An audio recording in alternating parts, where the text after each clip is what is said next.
Witam, zapraszam na kolejną prezentację mapy do Farming Simulator 25. Po 5 latach wraca mapa, na którą czekałem. Jest to polska mapa, dziś Cybuchowo, mapa w typie europejskim. Autorem tej mapy jest Griniak, oczywiście Griniaka pozdrawiamy. Rozmiar mapy to 505 MB, mapa jest dostępna na wszystkie platformy, jest oczywiście na ModHubie, link do mapy znajdziecie w opisie. Opis do mapy. Witamy w Cybuchowie, mała wioska wśród pól i lasów, czekająca na nowego rolnika takiego jak ty. Mapa zawiera 193 pola, 221 terenów do kupienia, biogazownia, tartak, kilka punktów sprzedaży, stacja paliw, 3 gospodarstwa rolne, boisko sportowe, mamy aż 13 nowych upraw, żyto, przężyto, orkisz, lucerna, kończyna, gorczyca, gryka, len, żyto zielone, kukurydza na kiszonkę, żyto z wyką, trawy polne oraz gorczyca na międzyplon. Nowe produkty: borówki, ciasto borówkowe, mleko borówkowe, dżem borówkowy,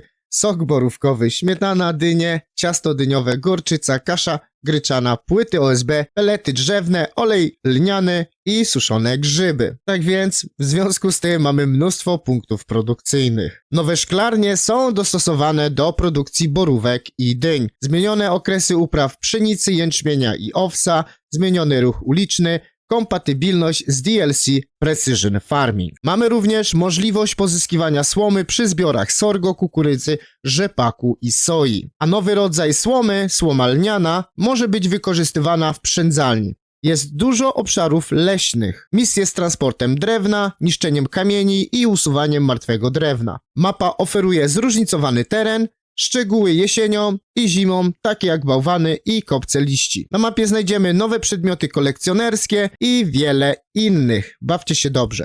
Rozgrywkę na tej mapce rozpoczynamy na przystanku autobusowym i widzę tutaj pewne znajome pole, ponieważ te pole w FS19 należało do mnie. Dokładnie pamiętam, tam było moje gospodarstwo, a teraz tutaj rośnie len, czyli jedna z dodatkowych upraw, o których tutaj zaraz porozmawiamy. Z tej strony widzę natomiast budynek, którego na pewno, znaczy tak mi się wydaje, że w FS19 nie było. Jest to budynek straży pożarnej, więc troszkę się tutaj zmieniło, ale nie chciałbym w tej prezentacji porównywać tych dwóch wersji mapy, czyli FS19 i FS25, ponieważ mam nadzieję, że tutaj jest więcej tych zmian.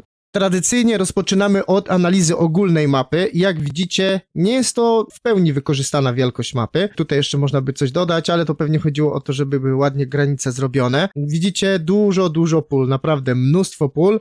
Od bardzo małych, to jest chyba największe pole, około 8 hektarów ma. Podejrzewam, jak sprawdzałem, większość tych pól jest łatwo też połączyć. Często są jakieś drzewa, ale to można łatwo pousuwać i zaorać miedzę i łatwo będzie można połączyć. Na tej mapie jest dosyć dużo terenów leśnych, ponieważ jest też kilka produkcji opartych o drewno. W związku z tym tych terenów leśnych jest dosyć dużo. Tutaj widzę na tej mapie. Dosyć dużo punktów produkcyjnych. Tu jest ta główna miejscowość w środku. Tutaj się znajdujemy, tu jest ten przystanek. O, rozpoznaję swoje startowe gospodarstwo z FS19. To tutaj było moje gospodarstwo w FS19. Dokładnie pamiętam, dlatego też wspomniałem, że te pole było moim polem w FS19. Dokładnie to pamiętam, mimo tego, że to już ponad 5 lat, kiedy graliśmy sobie tutaj na tej mapce.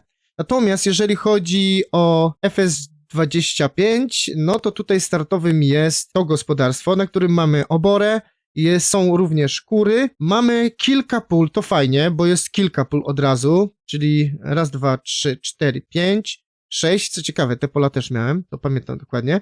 I co bardzo istotne i bardzo fajne, jest również ten teren leśny. O, dokładnie pamiętam, te pole też chyba miałem. Teraz mi się to wszystko przypomina, ten las też pamiętam, tutaj objeżdżałem to dookoła i tutaj ziemniaki chyba zbierałem. Dokładnie to pamiętam. 5 lat temu, a tak dobrze pamiętam takie szczegóły. Ale rzeczywiście mapa Cybuchowo mi się podobała. Bardzo dobrze zrobiona technicznie i tak samo jest w przypadku Farming Simulator 25. Dużo produkcji, ponieważ dużo mamy tutaj dodatkowych upraw, dużo dodatkowych upraw produkowanych w szklarniach. Tak więc no na pewno tu będzie można sobie pograć w ciekawy sposób. Wszystko jest tutaj dobrze, poprawnie zrobione. System karmienia zwierząt uwzględnia nowe uprawy i tak dalej, i tak dalej. Są minimalne takie rzeczy, do których można by się tutaj przyczepić, ale Zielak jest znany z tego, że zawsze bardzo dobrze robił techniczne mapy.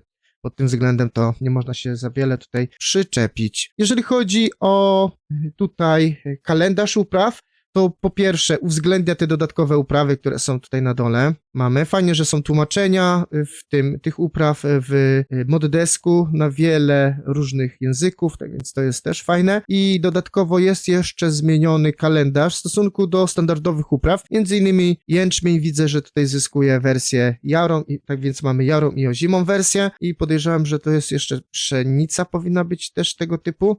Tu jest pszenżyto, pszenica tak. No więc świetnie, bo jest to zmienione, a więc rewelacja pod tym względem. Na starcie, z racji tego, że mamy te gospodarstwa, o którym mówiłem, mamy kurnik i obory dla krów. Jeżeli chodzi o kontrakty, wszystkie kontrakty tutaj są. Ok, fajnie. Mamy też trwałe użytki zielone, podejrzewam, dlatego mam też owijanie bel. Ciekawe, czy jakieś sianokosy, być może też. Wydaje mi się, tak, są sianokosy, tak więc fajnie, bo są też zrobione. Dodatkowo mamy standardy, jeżeli chodzi o kontrakty do FS25, to o czym czytałem w opisie, transport drzew, usuwanie skał i wycinka suchych drzew. Więc świetnie. Jeżeli chodzi o produkcję, no to jak widzicie jest ich tutaj mnóstwo. Posiadanych nie mamy, natomiast dostępnych jest ich tutaj wystarczająco duża ilość.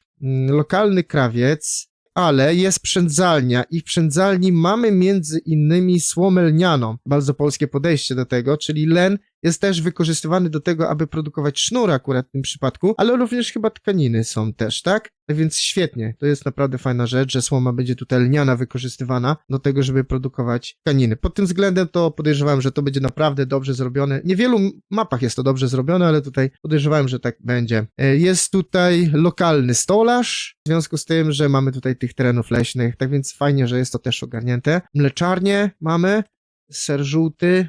Jeżeli chodzi o młyn, to też to, co należy zwrócić, bardzo często ktoś wrzuca dodatkowe uprawy i nic poza tym, a tutaj jest wszystko uwzględnione, proszę bardzo, żyto też można robić mąkę, no nawet z pszeniżyta można tutaj coś ukręcić. Kaszę gryczaną są z gryki, fajnie to jest zrobione, gryka też jest na mąkę, więc pod tym względem jest tutaj świetnie to zrobione. Olejarnia, podejrzewam, że len będzie też wykorzystywany, czy też nie. Jest olej lniany jak najbardziej, czyli naprawdę fajnie, że to jest uwzględnione. Piekarnia chlebek, to jest też fajna tutaj nazwa i tak samo te dodatkowe produkty, które są również tutaj na tej mapie, nie są tylko po to, żeby były, żeby robiły statystyki, tylko żeby one miały jakiś wpływ na produkcję i tak dalej, więc jak najbardziej to jest fajna rzecz, tu widzę, że jeszcze dodatkowa produkcja, jakże polska kremówka, tak więc świetnie to jest zrobione, tak więc jak mówiłem, pan Zielak już w 19 robił bardzo dobre mapy pod względem technicznym, więc tutaj można tylko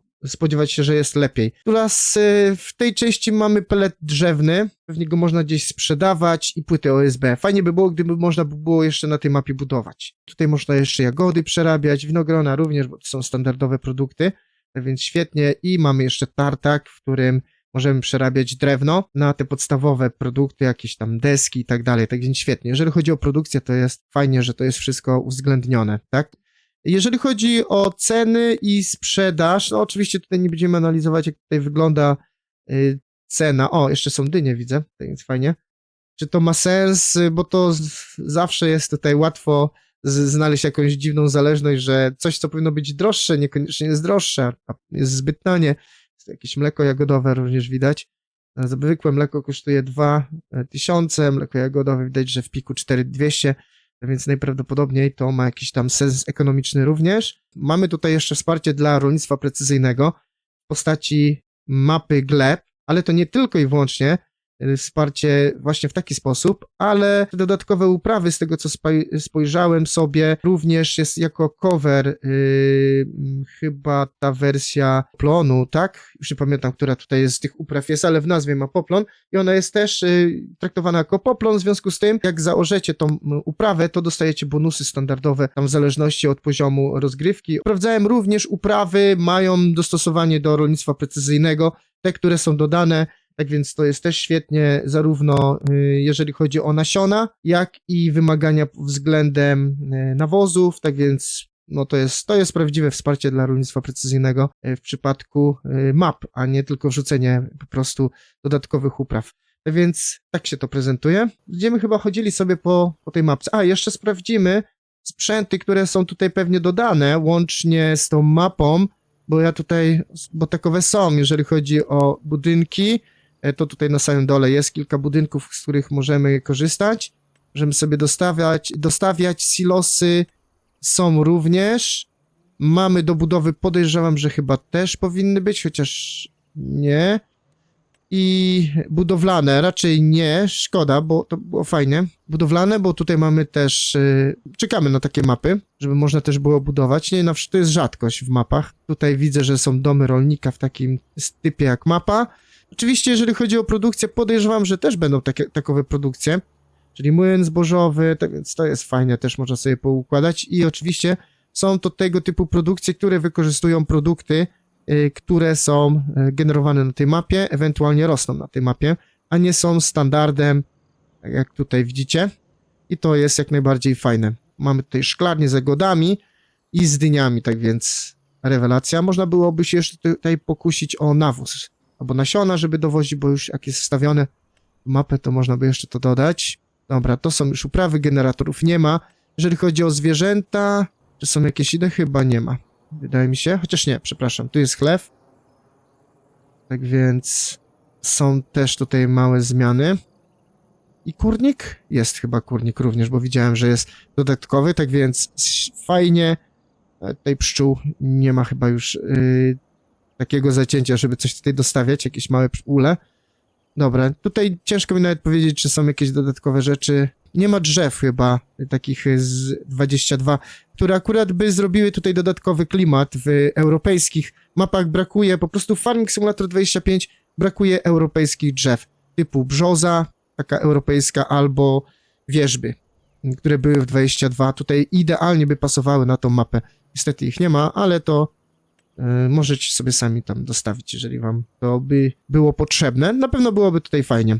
Rozpoczniemy analizę gospodarstwa startowego, jak one tutaj wygląda. Widzę, że jest dziadek Walter, tak więc dziadek Walter nas przywitał.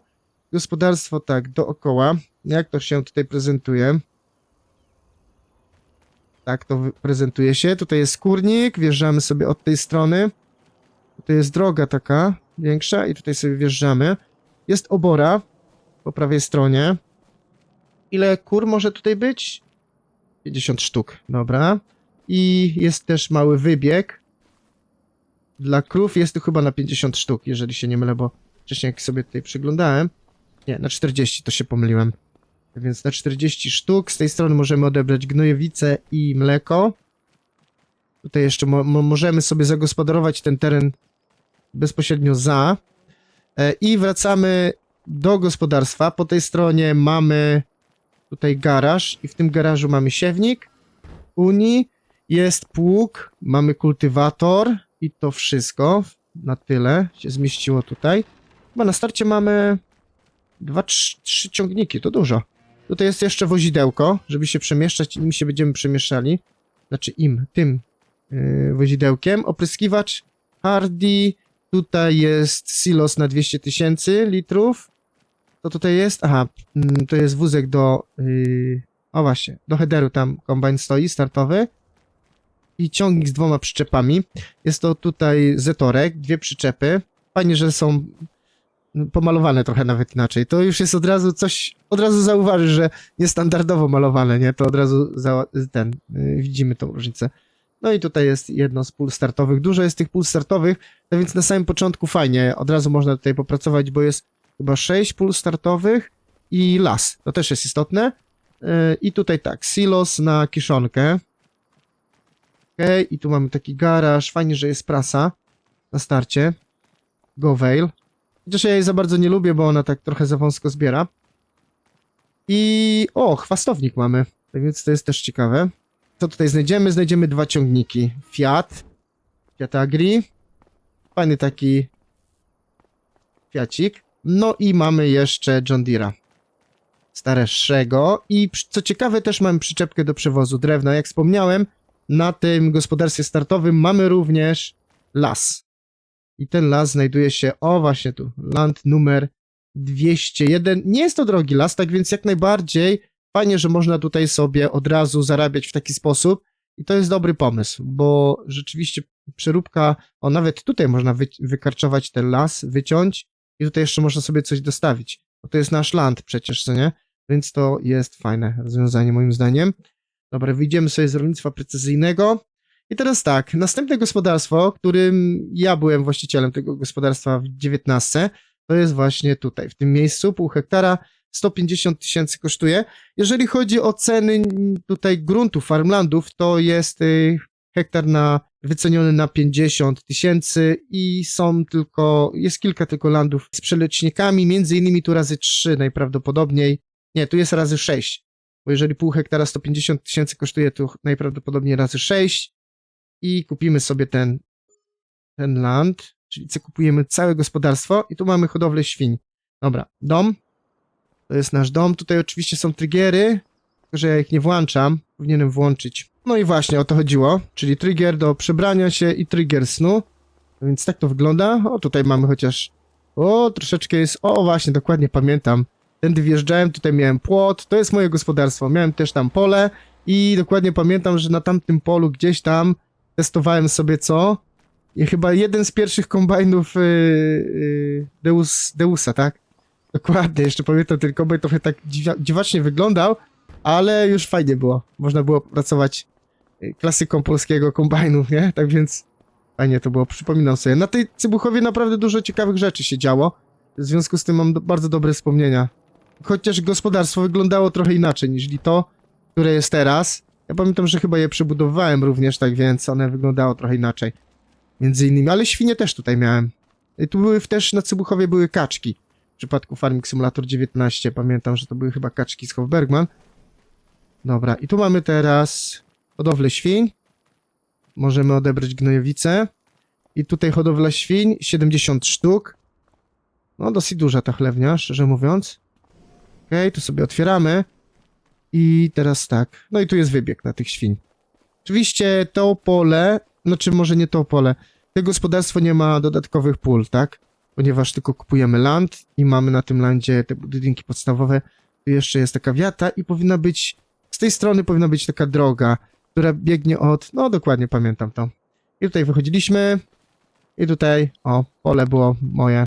Pod górkę pamiętam się męczyliśmy 60 i tą drogą jechaliśmy, z tyłu jest między innymi handlarz zwierząt, a z tego miejsca widać gospodarstwo startowe, bo widać tam w oddali, widać jest, o właśnie, kombajn. A więc na tamte pola też były moje.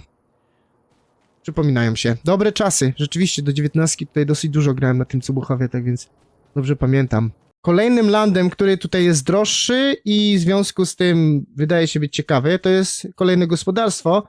Land numer 220 kosztuje 175 000. Tam za chwilę się przeniesiemy.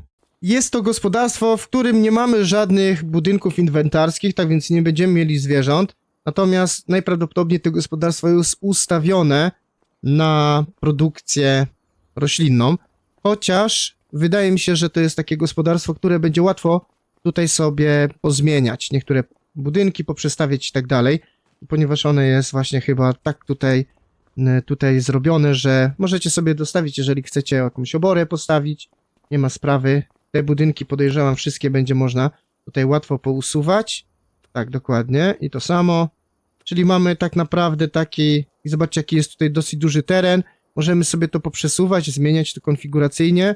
I tutaj na przykład oborę wstawić. Tak więc to jest tego typu sytuacja dookoła. Tak to się prezentuje. Jest dosyć dużo pól.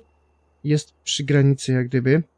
Jest tutaj kilka takich fajnych gospodarstw, które są takie dekoracyjne. Najczęściej one służą tutaj jako punkty sprzedaży. Ale kolejny punkt, który jest tutaj drogi na tej mapie, to BGA, równie drogie, 520 000. Nie wiem, czy wystarczy mi tyle pieniędzy. I tak prezentuje się te BGA. Tutaj dwa duże silosy przejazdowe. No i same BGA w tym momencie tutaj, tak? Tak to wygląda. Czyli zapłaciliśmy za to 500 000 i mamy też działające BGA. Tak więc to jest fajna rzecz. Po ferment również. Tak to się prezentuje. Kiszonka, obornik, wszystko co podstawowe, wszystkie te podstawowe rzeczy, które możemy tutaj produkować. Tak, jeszcze to dodatkowo jako produkcja nam dochodzi, nie? Odwiedzimy teraz kilka miejsc, które są tutaj istotne. Między innymi tu jest w górnej części, w północnej części mamy między innymi cukrownię, więc odwiedzimy sobie tą cukrownię. Ile ona by kosztowała tutaj? 240 000, mocno tutaj hałasuje. Tak ona się tutaj prezentuje. Dosyć ciekawy budynek. Ok, i tutaj dodatkowo mamy stację wapnowania, co jest logiczne. Mamy również młyn zbożowy, czyli dosyć istotne miejsce, ponieważ znajduje się tutaj kilka ważnych budynków, ważnych produkcji.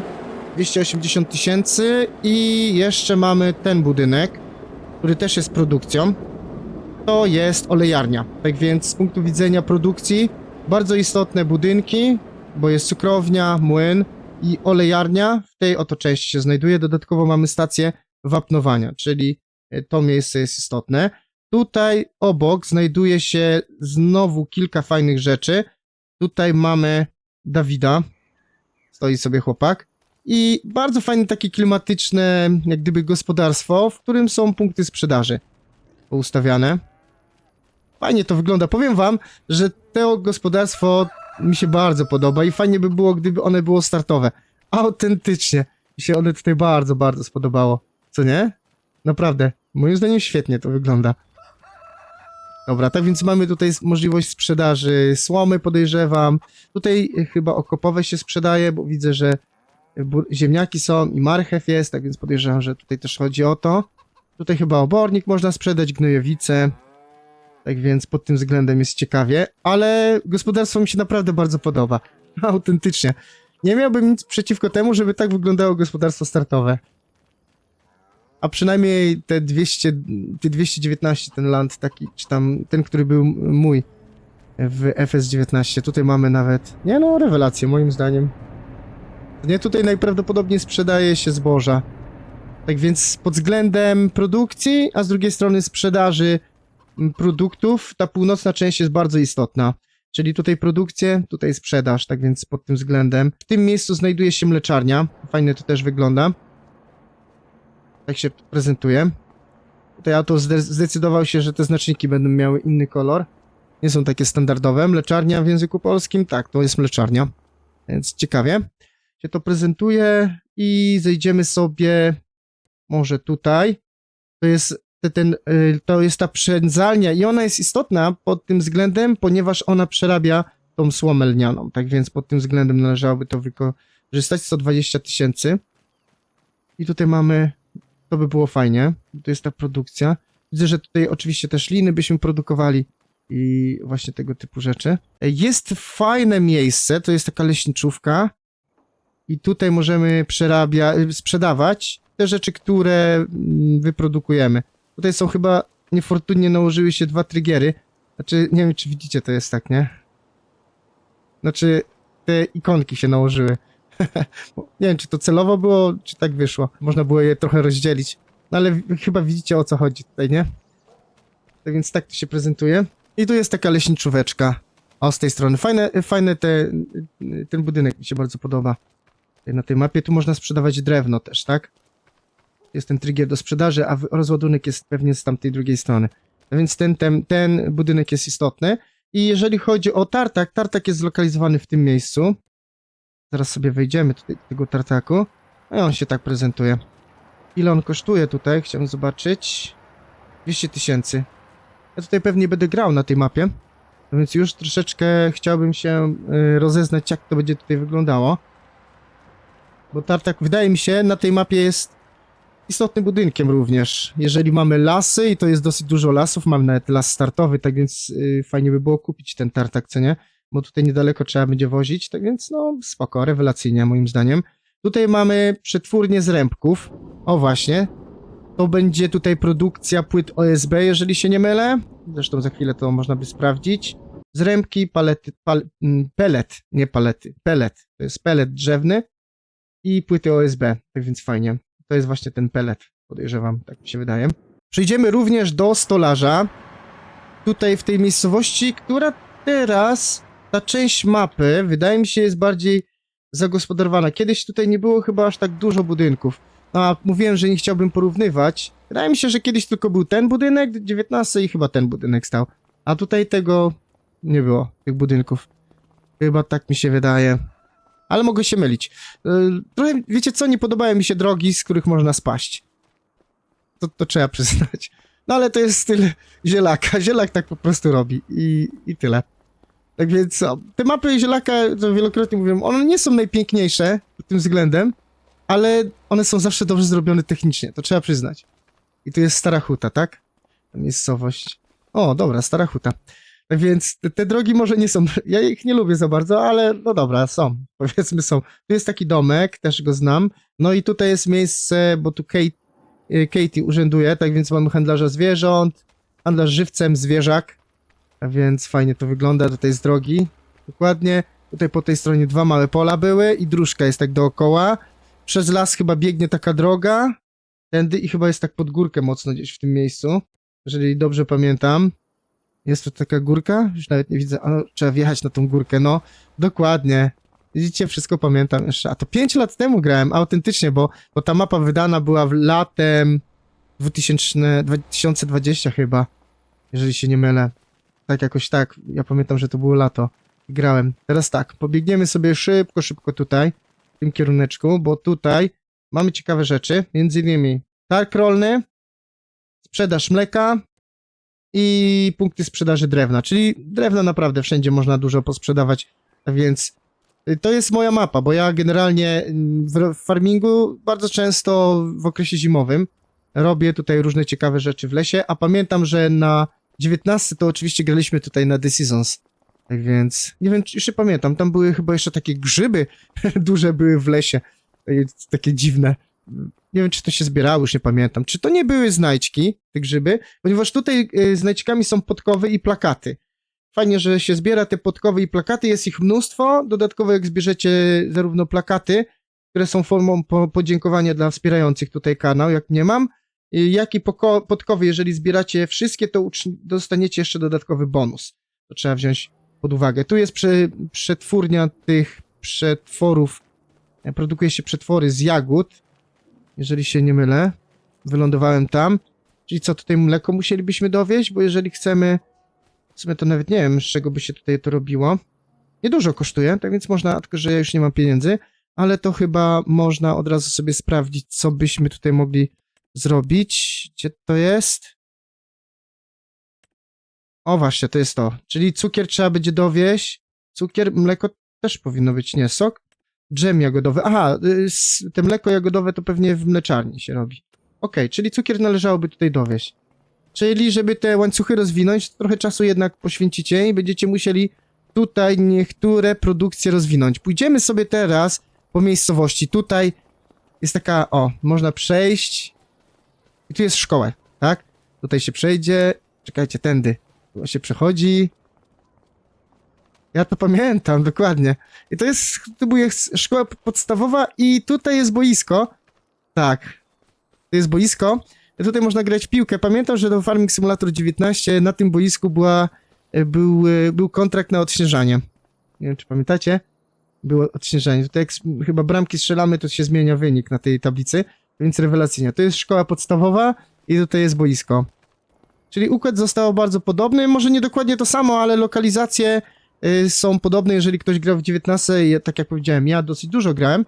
19, tak więc idąc teraz przez tą miejscowość, od razu poznaję, tutaj gdzieś powinny być punkty sprzedaży. O, i sklep jest. Tutaj zawsze ciekawe osoby tutaj przysiadywały. Ja wtedy Simpsonem i jakiś przyjeżdżałem, to do nich coś tam krzyczałem, że zaraz tu przyjdę i trzymajcie dla mnie siedzenie. Czy coś takiego, bo oni tutaj biesiadowali wtedy, pamiętam, to były fajne czasy. Tak więc tutaj teraz mamy również ciekawe rzeczy. Tu jest chyba punkt sprzedaży. Gospodarstwo rolne, ale to jako punkt sprzedaży jest, tak? Okej. Właśnie to, o czym mówiłem, że niektóre gospodarstwa tu mają taki charakter i to jest bardzo dobrze, jak najwięcej, a najwięcej tych punktów sprzedaży, bo zawsze gdzieś będzie jakaś fajniejsza cena i tak dalej. To samo tak jak tutaj jest przetwarzanie jagód, tu jest punkt, to jest lokalny krawiec, a gdzie jest ten punkt sprzedaży rajotowski? Elewator zbożowy Cybuchowo. Poważna rzecz chyba. Dobra, on się tutaj prezentuje. Szczerze mówiąc, bardzo chciałbym sobie pograć na tej mapie. Mimo tego, że ja generalnie nie wracam do konwertów, to ja jestem święcie przekonany, że tutaj jest dobrze technicznie zrobiona. To zawsze jest duży plus dla mnie. Z mojej perspektywy jest to ciekawie na pewno zrobione. Jeżeli chodzi o pod względem rolnictwa precyzyjnego, na bank to jest tutaj dobrze zrobione. Łącznie z bonusami do tych cover upraw, czyli do tych poplonów. Tutaj na pewno to jest zrobione. Jedynym chyba minusem jest to, że po prostu dni tutaj nie ma polskiej pogody, jakby to powiedzieć. Ale to już jest tak nagminne, nawet standardowo już w europejskiej mapie jest, znaczy w tej europejskiej mapie, czyli w Giants to już spieprzył i jest źle wstawione i wszyscy powielają to po prostu.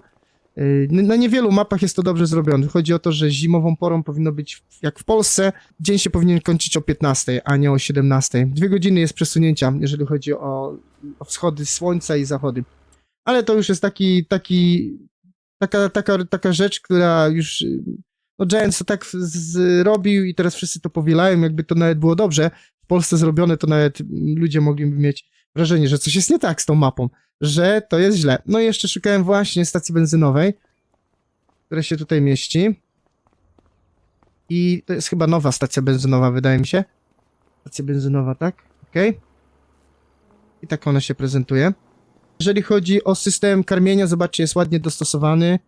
Czyli te dodatkowe uprawy, to o czym mówiłem, że w większości przypadków map to jest kwestia wrzucenia tylko dodatkowych upraw, a resztę to wymyślcie sobie, co z tym zaraz zrobić. To w przypadku tutaj map zielaka, to tutaj wiadomo, że zielak to zawsze zrobi tak, jak powinno być. Przężyto dodane i tak dalej. I to właśnie o to chodzi, żeby tutaj lucerna też była dodana na kończyna i tak dalej, bo sam fakt, że ona jest, no to jest takie słabe, nie? Jak tu widzicie siano z luterny, pewnie, o to nawet to jest własne siano, czyli belki muszą być tutaj jeszcze podorzucane, tak więc pod tym względem powinno być tutaj fajnie. Jeszcze jest wygniatanie ścierniska, które chciałbym wam zaprezentować. Nie ma multi-terrain, z racji tego, że chyba docelowo tutaj była presja na to, żeby to wyszło koniecznie na konsolę, w związku z tym, no pewnych rzeczy tutaj ciekawszych nie da się już wcisnąć, ponieważ jeżeli z założenia mapa iść na konsolę ma, albo będzie wydana, tak więc niektórych rzeczy tutaj raczej nie będzie już, co nie?